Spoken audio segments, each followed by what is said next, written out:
Welcome to Panda's Nightmares, where we uncover the eerie and unexplained. Tonight, I'm bringing you a collection of creepy true stories that remain a mystery to this day. These are the tales that defy logic and leave even the most seasoned investigators scratching their heads. From chilling disappearances to unexplainable events, these stories will remind you just how much we don't know about the world around us. Before we begin, I want to share something close to my heart. I'm raising funds for my dad's medical treatment, and your support would mean everything to me. If you'd like to contribute, the GoFundMe link is in the description below. Thank you for being here, and now, let's dive into the unknown.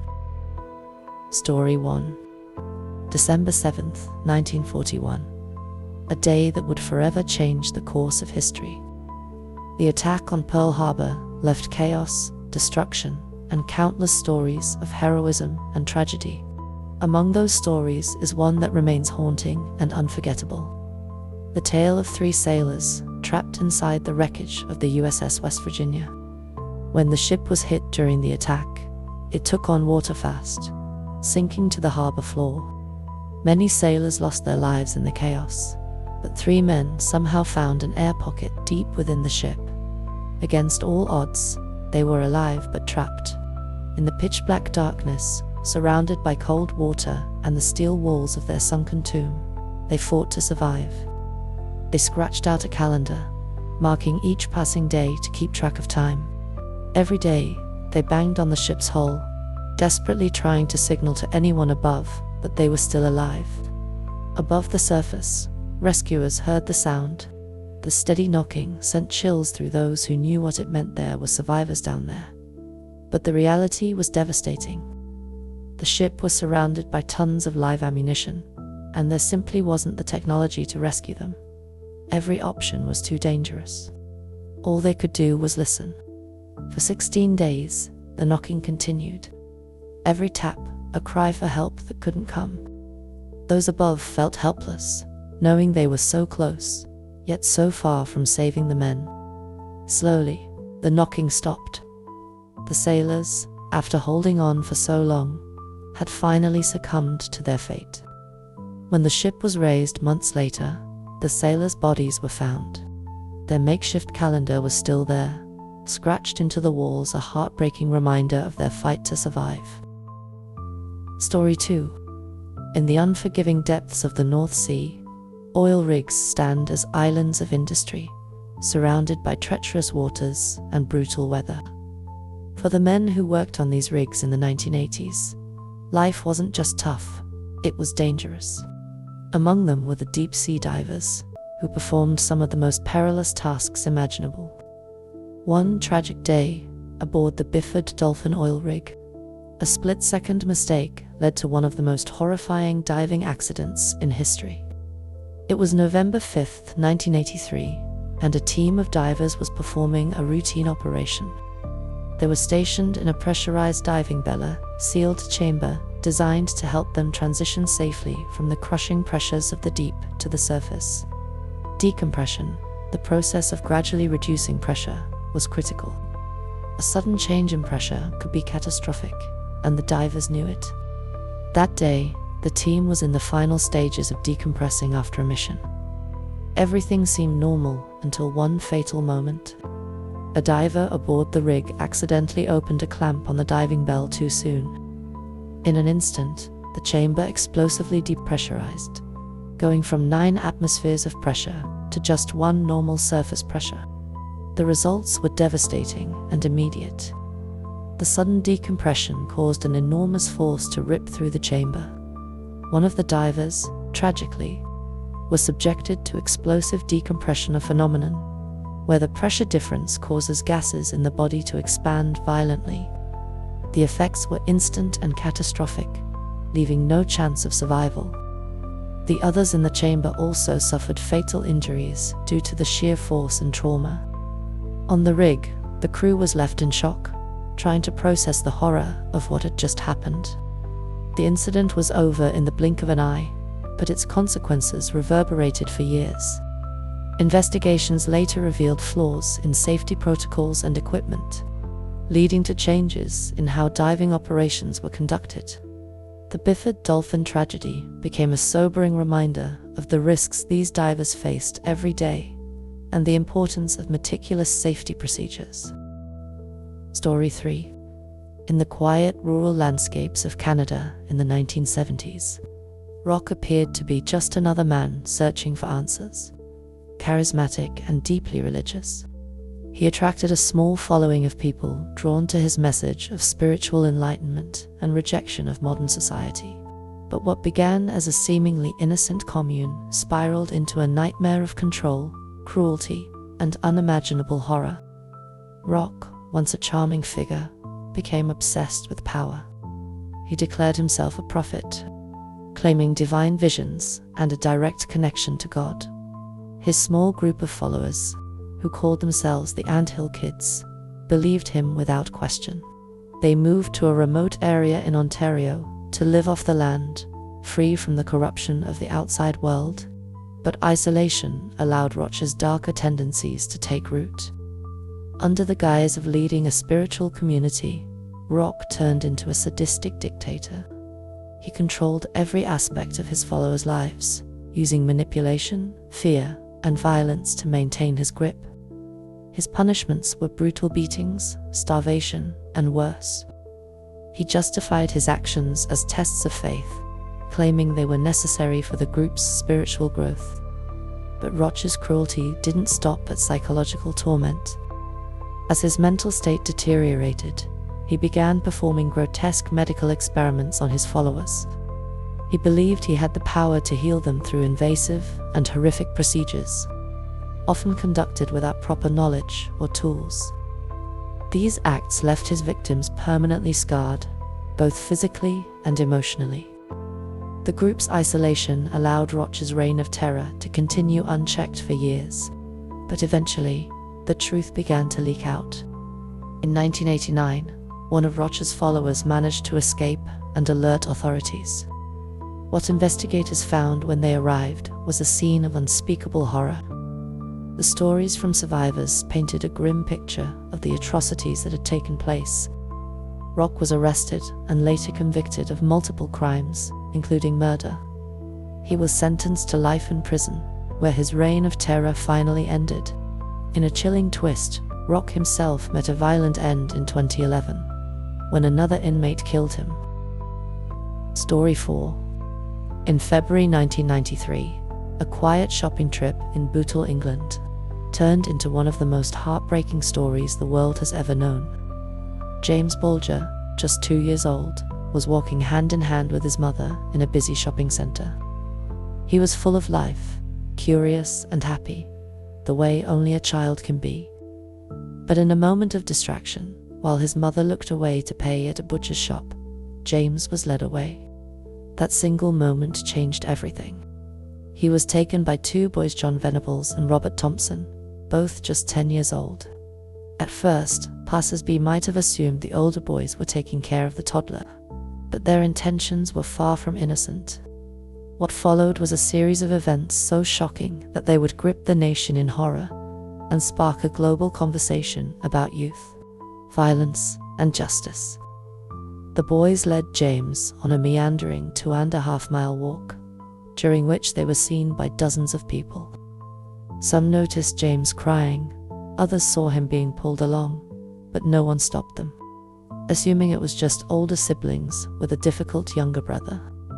At one point, the boys stopped at a canal, where they reportedly dropped James on his head. Still, they kept going. They eventually led James to a desolate railway track. There, the unimaginable happened. The boys tortured and killed James in an act of violence that seemed beyond comprehension. They left his small, broken body on the tracks, hoping to make his death look like an accident. When James was discovered 2 days later, the community and the world were stunned. The brutality of the crime was hard enough to process, but what made it even more shocking was the age of the perpetrators. John Venables and Robert Thompson, children themselves, became the youngest convicted murderers in modern British history. The trial that followed was one of the most controversial and emotionally charged in the UK. The boys were tried as adults, their faces plastered across newspapers, sparking debates about how society should handle such young offenders. They were convicted of murder and sentenced to indefinite detention, though they were released in 2001 under strict conditions and with new identities. Story 5. Snowtown, a small, unassuming town in South Australia. Seemed like the kind of place where life moved slowly and nothing extraordinary ever happened. But in the late 1990s, this quiet community became infamous for one of the most horrifying cases of serial killings in Australian history, a series of murders so gruesome they would forever be known as the Snowtown Murders. The story began with John Bunting, a man who appeared to be an ordinary, charismatic figure, but beneath his charming facade lay a deeply disturbed individual, fueled by hatred and a desire to control others. Bunting gathered a group of followers, including Robert Wagner, Mark Hayden, and James Blasakis. Together, they carried out a string of murders between 1992 and 1999 that would shock the nation. The victims were often people Bunting deemed undesirable. Many were acquaintances or friends of the group, lured in with promises of help or companionship. But once in their grasp, the victims faced unimaginable torture and brutality. Bunting's ideology was twisted. He believed he was purging society of those he considered immoral. The killers didn't just stop at murder. They meticulously recorded their crimes, taking macabre pleasure in their actions. To cover their tracks, they dismembered the bodies and stored the remains in large barrels filled with acid. These barrels would later become the chilling centerpiece of the case. In 1999, their crimes began to unravel.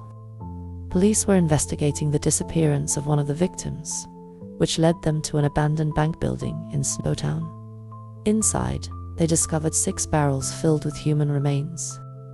The investigation revealed a grisly pattern, a total of 12 murders, each more horrifying than the last. The trial that followed was one of the longest and most complex in Australian history. The sheer cruelty of the crimes and the psychological manipulation Bunting used to control his accomplices captivated and horrified the public. In the end, Bunting and Wagner were sentenced to life imprisonment without parole, while Hayden and Vlasakis received lengthy sentences for their roles. Story 6. In the late 1970s and early 1980s, London's streets were shadowed by a figure whose quiet demeanor masked one of the most horrifying secrets in British criminal history.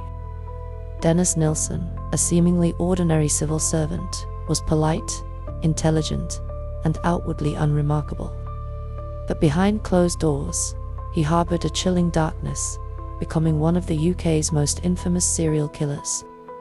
Nilsen's crimes began in 1978, when he lured a young man back to his flat after a night out. To his neighbours, it appeared as though Nilsen was simply offering Kenise a warm meal, a drink, maybe even a safe place to stay. But once inside, Nilsen would strike. He strangled his victims, sometimes drowning them as well, and kept their bodies hidden within his home. What made Nilsen's crimes even more disturbing was his behavior after the murders. Instead of disposing of his victims immediately, he would keep their bodies, often treating them as companions. He would wash, dress, and even talk to them as though they were still alive. To him, it wasn't just about the act of killing, it was about having control and alleviating his deep loneliness. Over the course of 5 years, Nilsen killed at least 12 men, though the true number may never be known.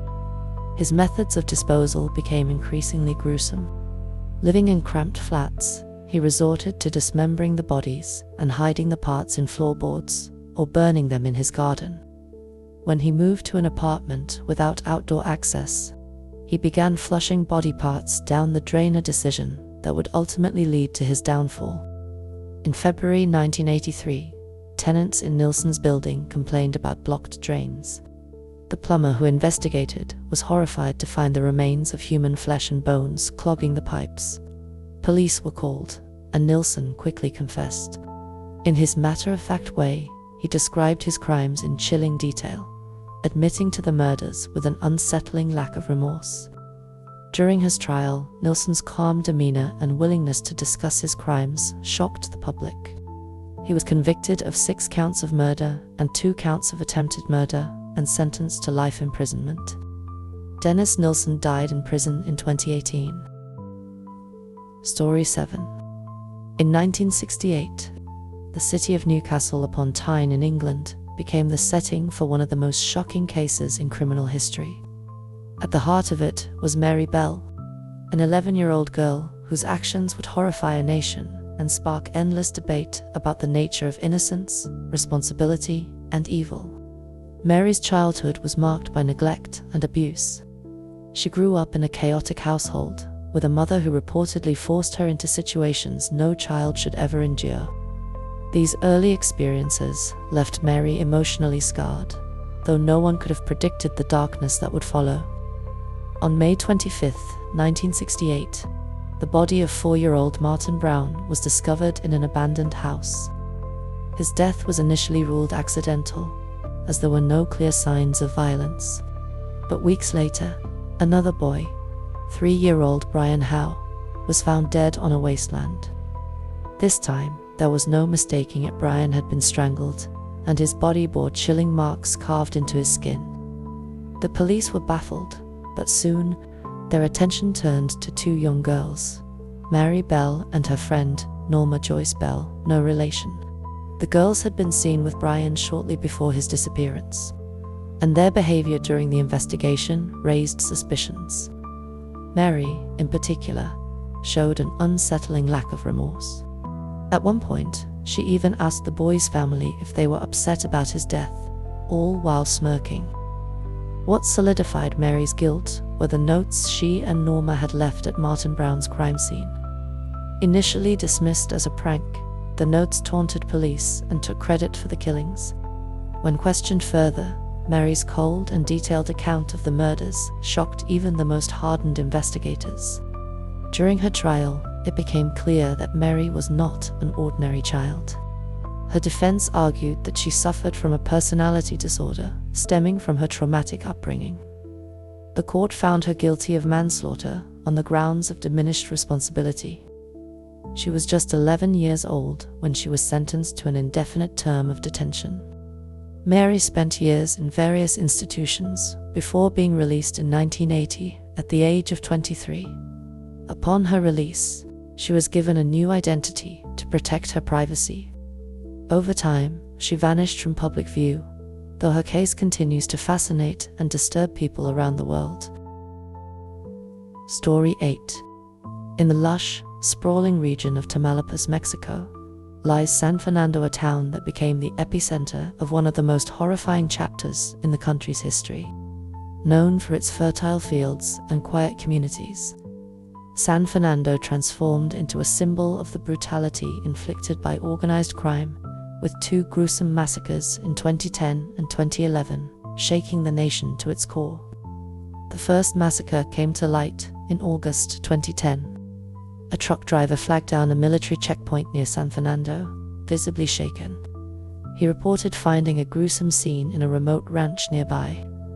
When soldiers arrived, they were met with a horrifying sight: the bodies of 72 people, many of them migrants from Central and South America, executed and left in a blood-soaked barn.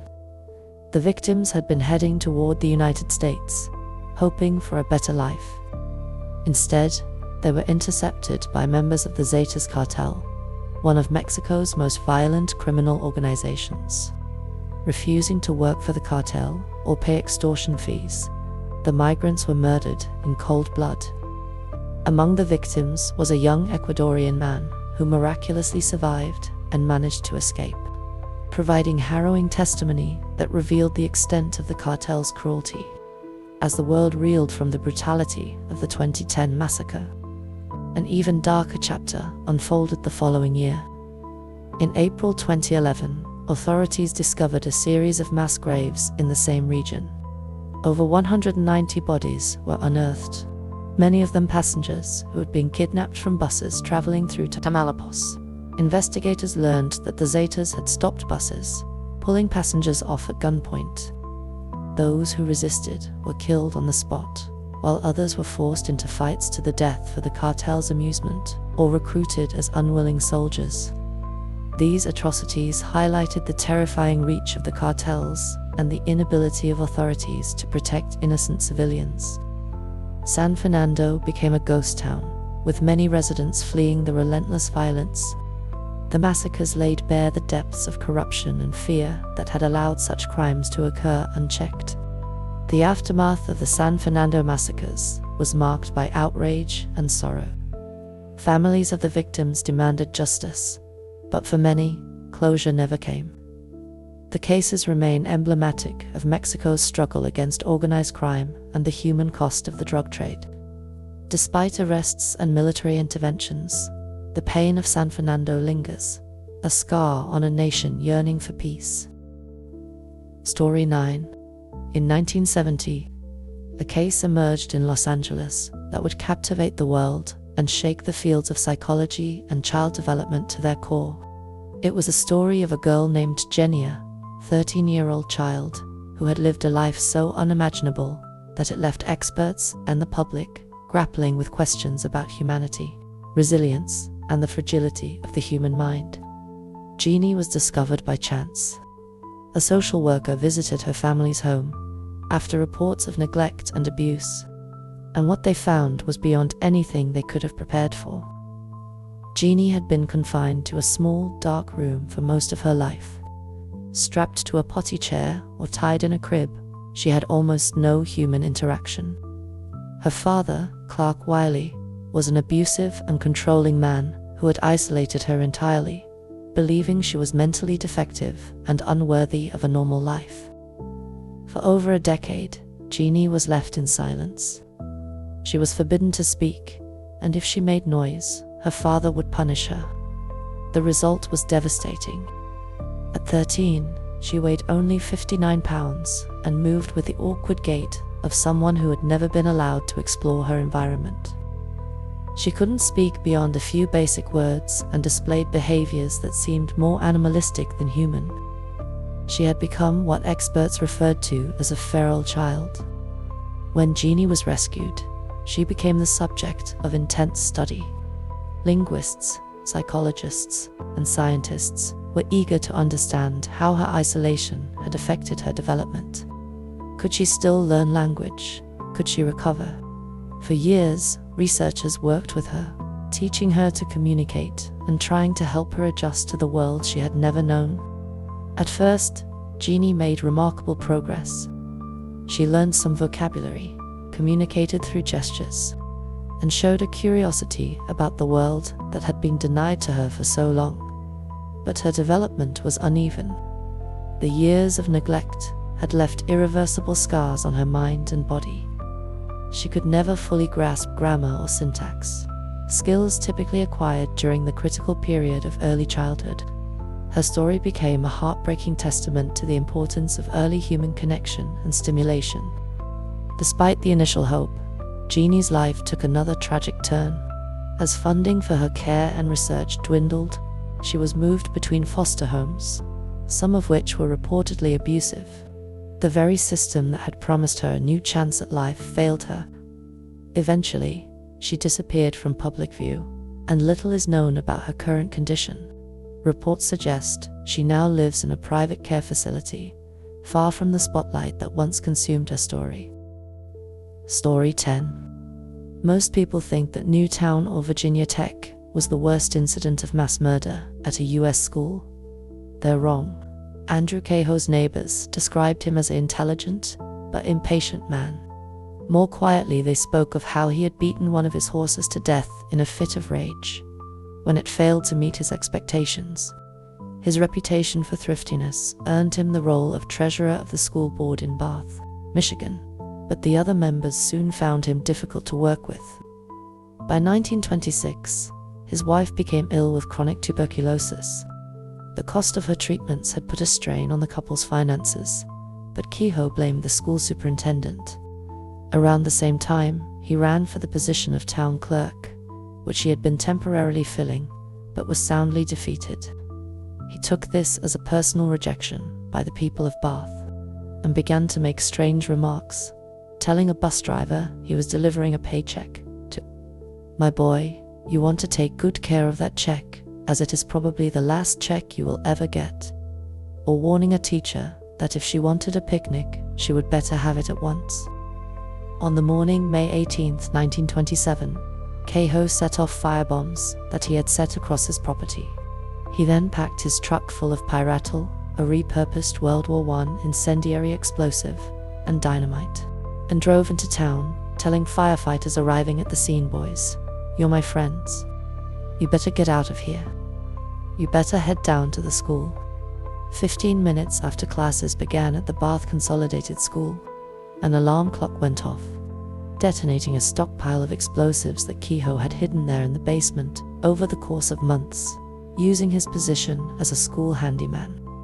The initial blast killed 38 people, collapsed the entire north wing of the school, trapping more in the rubble. A half an hour later, as townspeople had flocked to the school to try and rescue students and teachers from the wreckage, Kehoe pulled up. When he saw the superintendent there, he waved him over, confessed to the bombing. Kehoe then said, "I'll take you with me," and fired the rifle he was carrying into the back seat, detonating the explosives there and killing 7 more people, including himself. Investigators found several things when they examined his farm later. He had girdled all his trees to kill them, cut all his fences, and wired the legs of his horses together so he couldn't be rescued from the fire. They found his wife, beaten to death. They found a sign with the words, "Criminals are made, not born," stenciled on it and tied to the fence. And finally, they found unused farm equipment in his barn that, if he had sold it, would have relieved his financial burden. Story 11. In the spring of 1922, the small Bavarian farmstead of Hinterkaifeck, nestled deep in the German countryside, became the scene of one of the most chilling and enduring mysteries in history. It was a quiet, isolated place, home to the Gruber family and their maid. But what unfolded there over a single night left the community in shock, and historians and detectives scratching their heads for generations. The Gruber family, Andreas, his wife Chiselia, their widowed daughter Victoria, her 2 children, and a maid, lived a hard but ordinary rural life. In the days leading up to the tragedy, strange events began to unsettle the family. Andreas reportedly told neighbors about hearing footsteps in the attic, finding unfamiliar footprints in the snow leading to the farmhouse, but none leaving, and discovering a set of missing keys. Though the eerie occurrences unnerved them, life went on as usual. On the night of March 31st, 1922, something unimaginable happened. Someone lured the Gruber family one by one into the barn, where they were brutally murdered with a mattock, a tool similar to a pickaxe. Victoria, her parents, and her young daughter were struck down in the dark, their bodies left in a gruesome pile.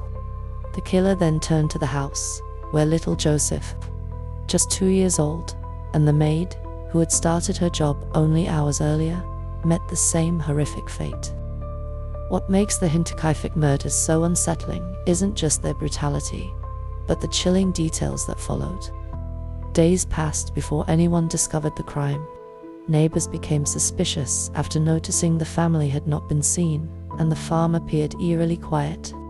When they finally entered the farmhouse, they found the bodies, but what they also found added to the horror. The killer had stayed. For days after the murders, someone had been living on the farm.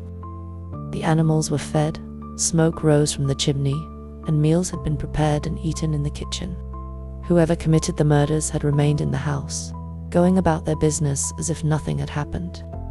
The investigation that followed uncovered few answers.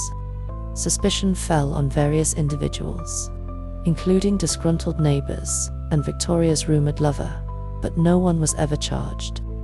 The lack of evidence, coupled with the rural setting and rudimentary forensic techniques of the time, meant that the case quickly went cold. Over the decades, Theories about the Hinterkaifeck murders have ranged from robbery gone wrong to a deeply personal vendetta. Some believe the killer was someone the family knew and trusted, which could explain how they were lured to the barn without a struggle.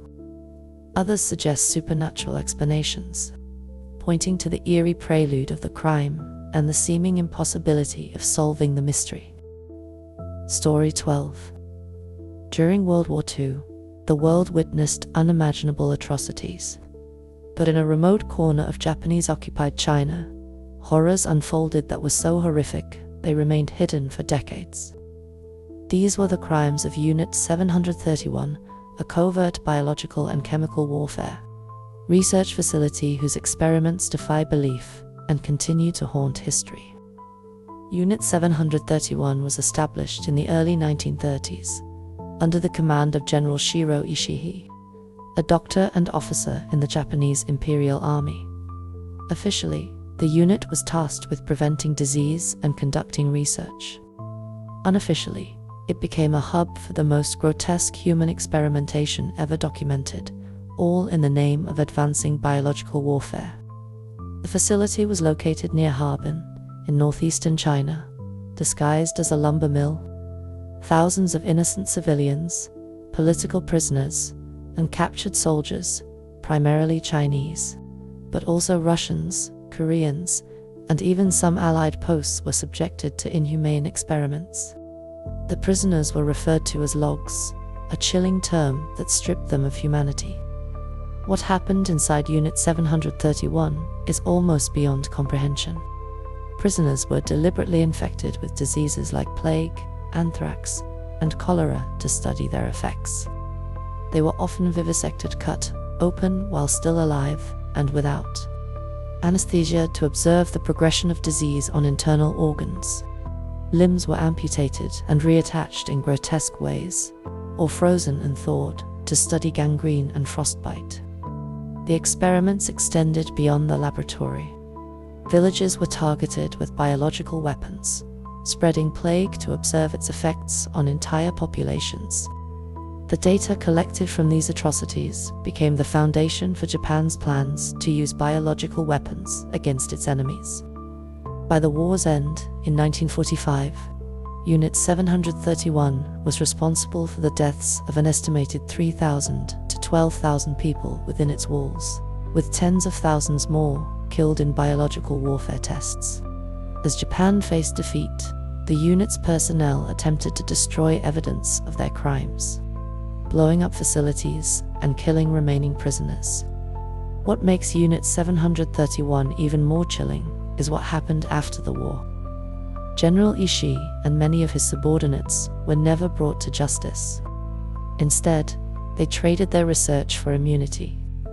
The United States, eager to gain an advantage in biological warfare, secretly granted many of Unit 731's members freedom in exchange for the horrifying data they had collected. This decision left the victims' families without justice and allowed some of the perpetrators to live ordinary lives after the war. Today, the legacy of Unit 731 remains a dark stain on history. Survivors and their descendants continue to seek recognition and reparations. But Japan has been slow to fully acknowledge the extent of the atrocities. A museum now stands on the site of the facility in Harbin, serving as a chilling reminder of the depths to which humanity can sink. And that's it for tonight's dive into the creepy and unexplainable. If these stories sent a chill down your spine, or made you wonder what's really out there, don't forget to subscribe to Panda's Nightmares for more haunting content. Hit that like button, follow for updates, and check out my other videos for even more tales that will keep you up at night. And one last thing, if you can, please consider supporting my dad's medical treatment through the GoFundMe link in the description. Your kindness and generosity truly mean the world. Thank you for watching, and remember, the scariest mysteries are the ones that remain unsolved. Stay curious, stay safe, and I'll see you in the next nightmare.